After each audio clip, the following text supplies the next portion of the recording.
ആയി കണ്ടത്. പിന്നീട് സഖാവായി, ഗുരുവായി, കാരണവരായി. ഒരു യുഗത്തിൻ്റെ അവസാനം.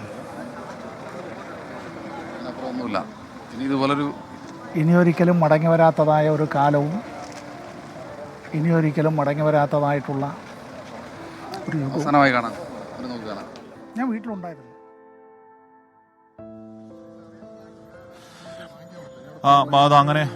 അങ്ങനെ സമൂഹത്തിന് നാനാതുറയിലുള്ളവർ വി എസിനെ കാണാൻ ഇങ്ങോട്ടേക്ക് എത്തുന്നു. ഞാൻ നേരത്തെ പറഞ്ഞു വന്ന അനുജ, അങ്ങനെ വി എസിന്റെ നേർക്കുനേർ പോരാട്ടത്തിന് ചൂടും ചൂരും അറിഞ്ഞവർ ഒരു കാലത്തും മറക്കാറില്ല. അപ്പൊ എന്തായാലും ഇപ്പോ കെ ബി ഗണേഷ് കുമാർ ഇങ്ങോട്ടേക്ക് വന്നു. അദ്ദേഹം വി എസിനെ കുറിച്ചുള്ള അദ്ദേഹം പഴയ പാട്ടുകൾ വേണമെന്ന് ആവശ്യപ്പെട്ടതും ചെറിയ പെൺഡ്രൈവിൽ പഴയ പാട്ടുകൾ പകർത്തിക്കൊടുത്തതുമായ കാര്യങ്ങൾ പറയുകയായിരുന്നു കെ ബി ഗണേഷ് കുമാർ. അങ്ങനെ ഓർമ്മകളിൽ നൈർമല്യമുള്ള ഓർമ്മകൾ മാത്രം ബാക്കി വെച്ചുകൊണ്ട് വി എസിന് ആദരമർപ്പിക്കാൻ ഇങ്ങോട്ടേക്ക് ആളുകൾ ഇങ്ങോട്ടേക്ക് എത്തുന്നു.